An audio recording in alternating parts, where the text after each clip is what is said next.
নমস্কার, বং 24-এ আপনাদের সবাইকে স্বাগত। আমি বিপ্লব। প্রতিদিনের মতো রাত ঠিক 10টায় সোজা সাপটা বিপ্লবে একদম আপনাদের সামনে উপস্থিত হয়েছি। হ্যাঁ, আপনারা আজকের বিষয়, যে বিষয় নিয়ে আজকে কথা বলবো, দেখুন, একটা কথা হচ্ছে, নতুন নতুন সরকার এসছে, আর নতুন সরকার আসার পর পুরো অ্যাকশন মুডে, যদি বলেন অ্যাকশন মুডে, বড় অ্যাকশন মুডে।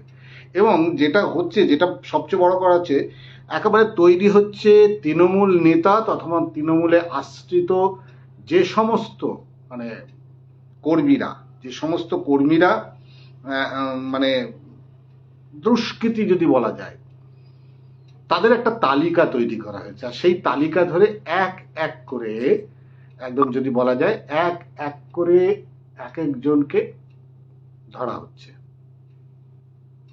জেলে ভরা হচ্ছে, কোথাও তাদের নামে কেস দেওয়া হচ্ছে। তবে এই দিক দিয়ে কিন্তু আরো একটি কথা বলতে হবে, যে তৃণমূলের হয়ে, একদম যদি বলা যায় যে তৃণমূলের হয়ে যারা কাজ করেছেন, বিগত নির্বাচনে যারা কাজ করেছেন, বা তৃণমূল দলকে ভালোবেসে যারা কাজ করেছেন, তাদের কাছে কিন্তু মানে একদম পরিষ্কার একটা কথা হচ্ছে, তারা তো দলকে ভালোবেসে করেছেন, কিন্তু তারপরে তাদেরকে যেটা হচ্ছে, একটা নতুন সরকার আসার পর তাদেরকে চিহ্নিত করা হয়েছে, এবং চিহ্নিত করা হয়ে একটা যেটা যেটা বলছি, তাদের বাড়িঘর ভাঙচুর হয়েছে, মারধর হয়েছে, তৃণমূল সমর্থকদের মারধর হয়েছে, অস্বীকার করবার জায়গা নেই। কারণ সেই সমস্ত মানে যারা সমর্থক ছিলেন বা তৃণমূল করতেন, তারা ভাবতে পারেনি এরকম একটা পরিবর্তন আসবে, এবং সেই পরিবর্তন আসার পর এমনটা হবে। আর এই এমনটা হওয়ার জন্য মানুষের মধ্যে একটা ক্ষোভ ছিল। আমি একদম একদম নাম করে বলছি, অষ্টমী গিরি। সে নন্দীগ্রামের মেয়ে, হ্যাঁ, সে ছিল যোদ্ধা, ডিজিটাল যোদ্ধা ছিল। তার কাজটাই ছিল, সে দলের হয়ে সে প্রচার করছিল। যখন সে দলের হয়ে প্রচার করছিল, সে একজন দলের কর্মী, সে বলতেই পারে। কিন্তু তার পরবর্তীকালে যে হিংসার ছবি তার পরিবারের উপর নেমে এসেছে, যদিও তার উপস্থাপনার মধ্যে কোথাও এতটা মানে যেটা ছিল, অভিব্যক্তিগুলো ছিল, সেই অভিব্যক্তিগুলো খুব একটা শ্রুতিমধুর ছিল না। কিন্তু সেটা যদি বলতে হয়, তাহলে কিন্তু বিজেপির পক্ষ হয়ে প্রচার করতে টুম্পাও কিন্তু খুব একটা শ্রুতিমধুর, যদিও টুম্পা এক্ষেত্রে অনেকটা সেফ জোনে, যেহেতু বিজেপি চলে এসছে। বিজেপি না আসলে ঠিক অষ্টমী গিরির সঙ্গে যেটা হয়েছিল, টুম্পার সঙ্গে হতো না, তার কোনো গ্যারান্টি কেউ দিতে পারবেন না। আজ মানে একদম আপনাদের বলি, আজ নরেন চক্রবর্তী, পাণ্ডবেশ্বরের বিধায়ক, এটি তিনি একটি মিডিয়ার উদ্দেশ্যে, জনগণের উদ্দেশ্যে একটি ভিডিও পোস্ট করেছেন। হ্যাঁ, তিনি বলেছেন, তার কথাগুলো বলেছেন, যে কথাগুলো তিনি বলেছেন অত্যন্ত গুরুত্বপূর্ণ কথা বলেছেন। যে দেখুন, হার জিত তো থাকতেই পারে, হ্যাঁ, হার জিত খুব স্বাভাবিক, এবং মার্জিনটাও খুব, লড়াইটা সেখানে হাড্ডাহাড্ডি হয়েছে। কিন্তু তার অভিযোগ ছিল গণনা কেন্দ্রে তার কর্মীদের উপর অত্যাচার হয়েছে, মারধর করা হয়েছে, এবং তারপরে বাধ্য হয়ে এই যে জয়টা, এই জয়টা কিন্তু আদতে ন্যায়ের জয় হয়নি। কারণ পাণ্ডবেশ্বরের মানুষের কাছে নরেন চক্রবর্তীর একটা স্বচ্ছ ভাবমূর্তি আছে, সাধারণ মানুষের কাছে। রাজনৈতিক নেতাদের কাছে কি রয়েছে সেটা আমি যাব না, সাধারণ মানুষের কাছে কিন্তু একটা ভাবমূর্তি রয়েছে। সেই ভাবমূর্তির দিক থেকে নরেন চক্রবর্তী কিন্তু অনেকটাই, কিন্তু যদি বলা যায় যে স্বচ্ছতার সঙ্গে মানুষের সঙ্গে মিশেছেন, মানুষের বিপদ আপদে তিনি কাজ করেছেন। কিন্তু যদি, এটাও তো ঠিক, এটা একদম ঠিক, কিন্তু আপনাদের যেটা বলবো, যে বাঘা বাঘা তৃণমূল নেতা এই মুহূর্তে শ্রীঘরে চলে গেছেন। বাঘা বাঘা তৃণমূল নেতা, বাঘা বাঘা তৃণমূল নেতা কাদের কথা বলছি, এই মুহূর্তে যদি দেখা যায়, তাহলে দেখুন মন্ত্রী পর্যন্ত তৃণমূলে জেগে, মন্ত্রী তৃণমূলের জেলে রয়েছেন। একদম সুজিত বসুর কথা ভাবুন, সুজিত বসুকে গ্রেপ্তার করা হয়েছে, তার বিরুদ্ধে আইনত ব্যবস্থা নেওয়া হয়েছে, এবং সবচেয়ে বড় কথা হচ্ছে সুজিত বসুর অবৈধ লেনদেন, আর্থিক লেনদেনের হুদিশ পেয়েছে। যেটা আপনাদের কাছে জানাচ্ছি, এই অনুষ্ঠান করার আগে কিছু বন্ধু, আমার সহকর্মী বন্ধুরা, বা কিছু বলতে পারেন এই অনুষ্ঠানের যারা বন্ধুরা, কিছু মেসেজ করেছে, যে মেসেজগুলো আমার কাছে মানে সুজিত বসুর পাশাপাশি আরো একজন নেতার নাম করেছেন। তিনি হচ্ছেন হাওড়ার যিনি কাউন্সিলর আছে, হাওড়ার কাউন্সিলরের যে মানে স্বামী, তার নাম হচ্ছে শামীম আহমেদ। যদি শামীম আহমেদ, তিনি একটি শপিং মলে চাকরি করেন, সেখান থেকে তিনি কি করে একটা আন্ডারগ্রাউন্ডে একটা রাজপ্রাসাদ বানিয়ে ফেলেন, বিপুল ঐশ্বর্যের মালিক কি করে হলেন, এইটা নিয়ে কিন্তু মানুষ প্রশ্ন তুলতে শুরু করেছে। আবার ধরুন একের পর এক যখন দুর্নীতির ফাইল খোলা হচ্ছে তখন কিন্তু ভয়ঙ্কর ভয়ঙ্কর তথ্য মানে সুজিত বসুর ক্ষেত্রে যেটা এসছে, যদিও আপনারা বাইরে সহভূমির পুজো সম্পর্কে আপনি ওকে বল, কিন্তু সহভূমির নেপথ্যে যিনি রয়েছেন তিনি সুজিত বসু। সিপিএম থেকে তৃণমূলে আসা একদম প্রথম লগ্ন থেকে। যেটা জানা যাচ্ছে যে প্রতি মাসে একটি কোম্পানি থেকে £2.5 লক্ষ টাকা মাসোয়ারা পেতেন। ভাবছেন না কি ব্যাপার, £2.5 লক্ষ টাকার মাসোয়ারা পেতেন। সেই কোম্পানিটা কি ছিল? সেই কোম্পানিটা আর কিছু ছিল না, সেই কোম্পানিটা ছিল man power supply and management. এদের কাছ থেকে তিনি এই £2.5 লক্ষ টাকা দমকল মন্ত্রী নিয়েছেন, এটা ইডির দাবি। এবং সুজিত বসুর ছেলে সম্রাট এককালীন £83 লক্ষ টাকা নিয়েছে, এমনটা অভিযোগ করছে ইডি। এখানেই শেষ নয়, সুজিত বসুর মেয়ে তার নামে £1.7 কোটি টাকা এককালীন নেওয়ার হিসেব কিন্তু পেয়েছে।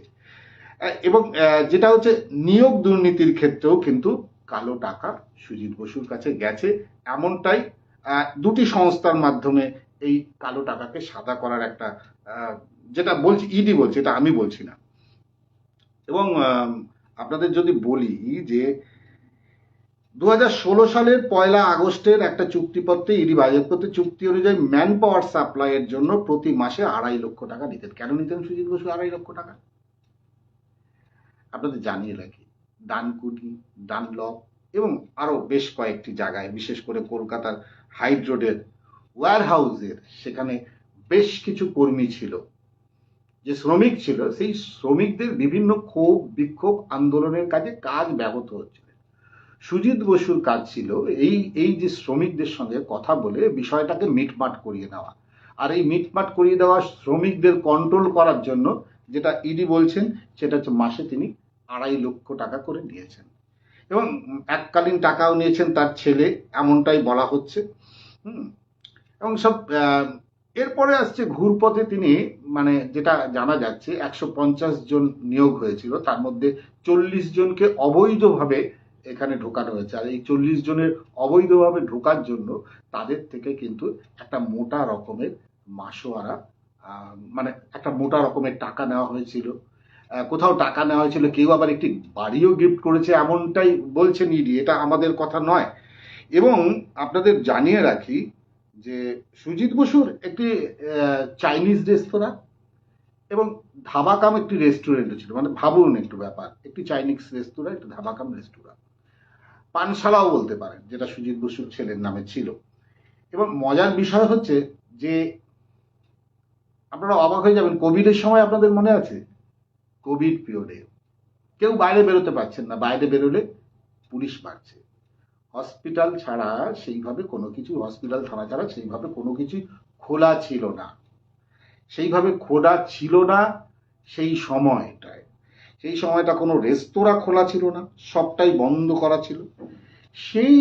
মানে সুজিত বসুর রেস্তোরাঁয় সেই সময় অবৈধভাবে কিছু বিপুল টাকার লেনদেন হয়। আচ্ছা, রেস্তোরাঁ বন্ধ, কিন্তু সেখানে কোনো খাওয়া দাওয়ার পাট নেই, তাহলে এই টাকাগুলো কোথা থেকে আদান প্রদান হলো? দেখা গেছে এই টাকার অঙ্কটা কিন্তু খুব কম নয়। সেই সময়কালে মানে ব্যাংক অ্যাকাউন্ট, রেস্তোরাঁর ব্যাংক অ্যাকাউন্টে 1.11 কোটি টাকা ঢুকেছে। এমনকি সুজিত বসুর মালিকানা ধাবা, যেটা ধাবাকাম পানশালায়, সেই রেস্তোরাঁর অ্যাকাউন্টে কোভিডের সময় 1.20 কোটি টাকা আয় হয়েছে বলে যাওয়া। সম্ভবত প্রশ্ন হতেই পারে যে কোভিডের সময় একটা রেস্তোরাঁ বন্ধ, সেই রেস্তোরাঁ থেকে এতগুলো টাকা আয় হলো কিভাবে? রেস্তোরাঁ তো বন্ধ, মানুষ তো যায় না।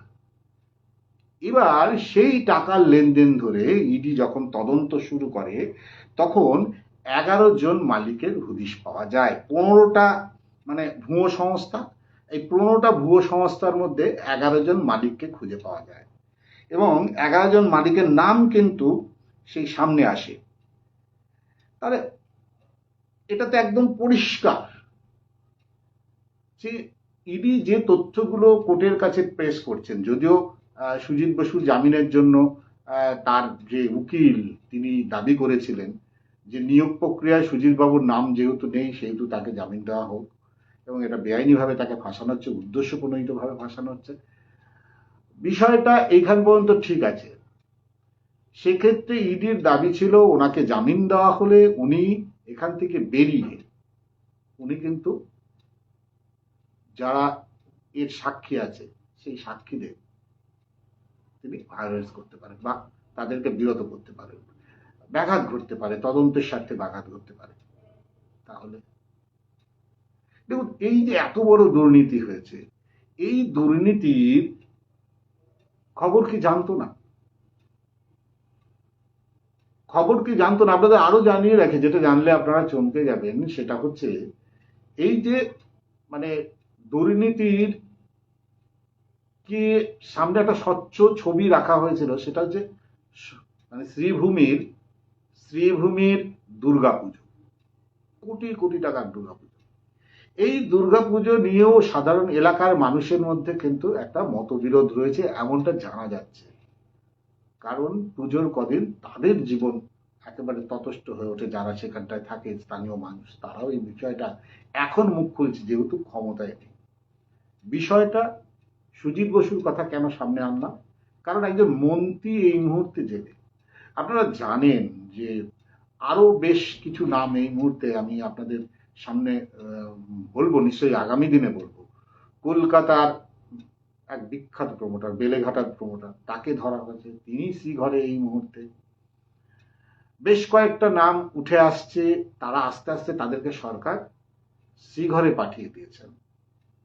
এবার এর পাশাপাশি জেলা স্তরে যারা তৃণমূলের লোকসভা এই বিধানসভা নির্বাচনের সময় মানে বিগত বিগত যদি বলেন লোকসভা নির্বাচন এবং বিধানসভা নির্বাচনের সময় এই 2026-এর নির্বাচনে যে সমস্ত কর্মীরা সক্রিয়ভাবে তারা মাঠে নেমে রাজনীতি করেছিলেন, তাদেরকে কিন্তু টার্গেট করা হয়েছে। তাদের মধ্যে যারা ভয় দেখিয়েছিলেন তাদেরকে তো করা হয়েছে, কিন্তু নিরীহ যাদের মধ্যে সাংগঠনিক ক্ষমতা রয়েছে এমন নিরীহ লোককেও, যারা রাজনীতিটাই করে এমন লোককেও যে আনা হয়নি, এটা আমার কথা না, এটা নরেন চক্রবর্তী পাণ্ডবেশ্বরের বেশ কিছু ভালো লোককেও মিথ্যে কেসে অলরেডি পুলিশ তুলে নিয়েছে। বিষয়টা যদি এরকম হতে থাকে তাহলে তো বিপদ। আমরা দেখেছি বিগত দিনে শিক্ষাক্ষেত্রে পার্থ চট্টোপাধ্যায়ের মতো লোককে জেল খাটতে হয়েছে। রেশন দুর্নীতির ক্ষেত্রে আমরা দেখেছি জেল খাটতে হয়েছে আমাদের বালুদা বলছি, খুব আদর করে বালুদা বলছি, জ্যোতিপ্রিয় মল্লিককে, যিনি এবারও প্রত্যাশা করেছিলেন হয়তো জিততে পারেননি, তার প্রিয় জায়গা হাবড়া থেকে। এটা খুব, তার জন্য এটা একটা বড় ট্র্যাজেডি। আপনারা দেখেছেন যে শুধুমাত্র টিউশনি করেও বিশাল অঙ্কের টাকা রোজগার করা যায়, সেটা বালু কন্যা অর্থাৎ জ্যোতিপ্রিয় কন্যা 3 কোটি টাকার মতো শুধু টিউশনি করে রোজগার করেছে। এটা কি সত্যি মানা যায়? তাহলে আলটিমেট তো একটা আতঙ্কের মধ্যে রয়েছে গ্রামবাসীরা বলতে কাদের কথা বলছি? একদম সক্রিয় তৃণমূল কর্মী, যারা অন্যায় করেছে, যারা দুর্নীতি করেছে তাদেরকে টার্গেট করে যেমন করা হচ্ছে, সেই সাথে যারা স্বচ্ছভাবে তৃণমূল কংগ্রেসকে ভালোবেসে যারা রাজনীতি করেছেন তাদের অবস্থা কিন্তু সঙ্গীন। তাদের খোঁজ নেবার কেউ নেই। তারা একটা সময় দলকে ভালোবেসে মিছিলে গেছে, মিটিংয়ে গেছে, সামনে থেকে নেতৃত্ব দিয়েছেন, বিশ্বাস ছিল পার্টি ফিরে আসবে, পার্টি ক্ষমতায় থাকবে। তাদের অবস্থা কিন্তু তারা প্রায় ম্যাক্সিমামটাই ঘর ছাড়া। আর আবার আপনাদের বলছি, গেরুয়া জার্সি কিন্তু এখন বিক্রি হওয়া শুরু হয়েছে।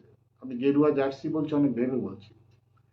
পাড়ায় পাড়ায় খুব চুপিসারে কিন্তু একটা অ্যাডজাস্টমেন্ট হওয়া শুরু হয়েছে। যারা এক সময় আপনাদের ভয় দেখাতো, চমকাতো, তারা আস্তে আস্তে কিন্তু ফিরছে। যাদেরকে একটা সময় দেখেছিলেন তৃণমূলে, তাদেরকে আবার দেখতে পাবেন বিজেপিতে। এটা কিছু করার নেই, এটাই এটাই খুব স্বাভাবিক। বিগত দিনেও হয়ে এসছে, এখানেও হবে না, তার ব্যতিক্রম নেই। সিপিএম এর মতো জায়গা থেকে দল ছেড়ে আহ, তৃণমূলে এসছেন, সুতরাং তৃণমূল থেকে বিজেপিতে আসবেন না। আর যতই উপর সুপ্রিমো বলুক না কেন, একদম যদি বলেন ঘাস লেভেলে, গ্রাসরুট লেভেলে কিন্তু সংগঠন এখনো নড়বড়ে বিজেপি। বিজেপি জিতে গেছে, মানুষ জিতিয়েছে, শুধু মানুষ জেতালে ভুল হবে, তৃণমূল জিতিয়েছে বিজেপিকে। এটা একদম চরম বাস্তব কথা। এবার আসি পরবর্তী আজকের সংবাদ মাধ্যমে সবচেয়ে বড় আলোচ্য বিষয় যেটা হয়েছে আজকে বিধানসভায় বিরোধিতা করতে বাইরের বিরোধীর আসনে কিন্তু 46 জন কিন্তু বিরোধী নেতাকে পাওয়া যায়নি। 46 জন বিরোধী নেতাকে পাওয়া যায়নি, এটা কিন্তু একটা শঙ্কার জায়গায় তৈরি করা হয়েছে। পাশাপাশি যখন মমতা ব্যানার্জির বাড়িতে আজকে যখন বৈঠক হয়, সেখানেও 8 থেকে 9 জন আজকে বিধায়ক উপস্থিত হয়, এবং তাদের মধ্যে কেউ কেউ প্রকাশ্যে বলেই দিয়েছেন যাবেন না। তাহলে এটা তো একটা, এই জায়গায় দাঁড়িয়ে আজকে দুজনের দুটো বক্তব্য ভীষণ গুরুত্বপূর্ণ ছিল। আপনারা জানেন মেয়র আজকে পরিষ্কার অবৈধ নির্মাণ প্রসঙ্গে বলেছেন এটা তার এখতিয়ারের মধ্যে পড়েন না। সুতরাং অবৈধ নির্মাণের কথা কেন বলছি? অবৈধ নির্মাণের কথা এই কারণেই বলছি, আজকে 17টি বিজ্ঞপ্তি জারি করা হয়েছে, মানে মানে যদি বলা যায় অভিষেক বন্দ্যোপাধ্যায় এবং মমতা বন্দ্যোপাধ্যায়ের পরিবারের বিরুদ্ধে। তার মধ্যে একটি লতা বন্দ্যোপাধ্যায়, এবং লতা বন্দ্যোপাধ্যায় এবং তার স্বামীর নামে এই দুটি আছে, লিপস অ্যান্ড বাউন্সের নামে অভিষেক বন্দ্যোপাধ্যায় নামে।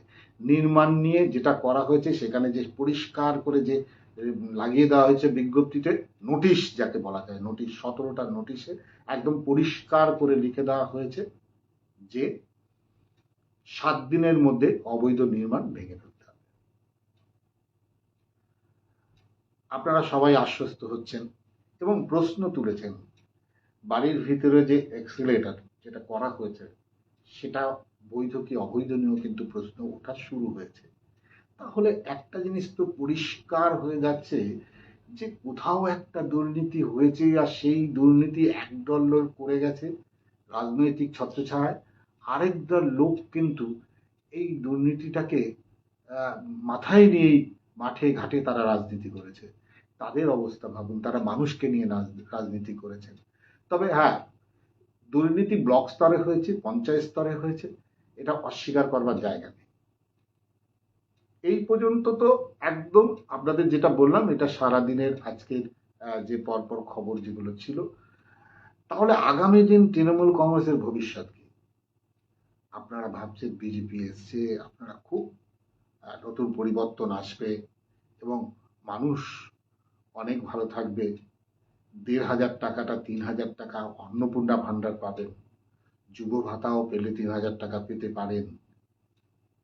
কিন্তু এই একটা সরকারকে বলা হলো ভাতার সরকার, পরবর্তীকালে আবার একটা সরকার ভাতা দিয়েই কি চলবে, নাকি এই সামগ্রিক ডেভেলপমেন্ট হবে? যে সেই ডেভেলপমেন্টের কথা শুভেন্দু বাবু আমাদের মুখ্যমন্ত্রী বলছেন, আমাদের সত্যি ভালো লাগছে, যদি সেটা হয় সেটা খুব ভালো। হ্যাঁ, তিনি মুয়াজ্জিনদের এবং যে ভাতাগুলো দেওয়া হতো ধর্মস্থানে, সেই ভাতা তুলে দিয়ে তিনি বলছেন বিবেকানন্দ স্কলারশিপ, আমরা স্যালুট করি। হ্যাঁ, এটা প্রয়োজন আছে, শিক্ষার আগে প্রয়োজন আছে, ভাতার প্রয়োজন নেই। একদম তাই। আমরা যেটা চাই এই মুহূর্তে বাংলার জন্য, যেটা চাই, আমরা সরকার এসছে, সরকার এসে কাছে প্রত্যাশা করব যে আগামী দিনে বাংলায় শিল্প আসুক, ছোট বড় যাই হোক, বেশি করে বাংলায় শিল্প আসুক। বাংলা শিল্পের জায়গা, সবচেয়ে বড় কথা, বাংলায় সবচেয়ে অল্প পয়সায় এখানে শ্রমিক পাওয়া যায়, যেখানে আমাদের শ্রমিকরা বাইরে গিয়ে রোজগার করছে, কারণ বাইরে এই অল্প পয়সা দিয়ে শ্রমিক রাখা যায় বলে বাংলার শ্রমিককে তারা রাখা যায় এবং কর্মঠ। সুতরাং আমাদের বাংলার পরিযায়ী শ্রমিক আটকাতে একমাত্র হচ্ছে কলকারখানা, কারখানা, ছোট ছোট শিল্প উদ্যোগ। বড় শিল্প আসুক না আসুক, ছোট দিয়েই শুরু করা যায়। হয়তো এটা যদি দ্রুত করা যায় তাহলে কিন্তু বাংলার হাল ফিরবে, না হলে আবার দুর্নীতির আবর্তে সবাই কিন্তু জড়িয়ে যাবে। তবে আমরা এইটুকু জানি, এই মুহূর্তে আপনাদের বলেই দেই যে বড় রাজস্ব আসছে, রাজস্ব আসছে, পাথর বীরভূম থেকে বড় রাজস্ব আসছে প্রতিদিন, প্রথমে 1 কোটি তারপরে 2 কোটি রাজস্ব আসছে। সুতরাং রাজস্ব আসলে উন্নয়ন হবে। আরো যে কথা বলে দিই আপনাদের, আগামী দিনে কিন্তু বাংলা আগামী দিনে বাংলা কিন্তু একটা কর্পোরেট জগতের মধ্যে চলে যাবে। আমি আপনাদের দায়িত্ব নিয়ে বলছি। সবার আগে যেটা হবে সেটা হচ্ছে বাংলার শস্য ভান্ডার চলে যাবে বেসরকারের হাতে। কিভাবে সবটাই বলবো আগামী দিন। আজ এই পর্যন্ত। ভালো থাকুন, সুস্থ থাকুন, সঙ্গে থাকুন সোজা সাপটা বিপ্লবের সঙ্গে বং 24-এ। নমস্কার।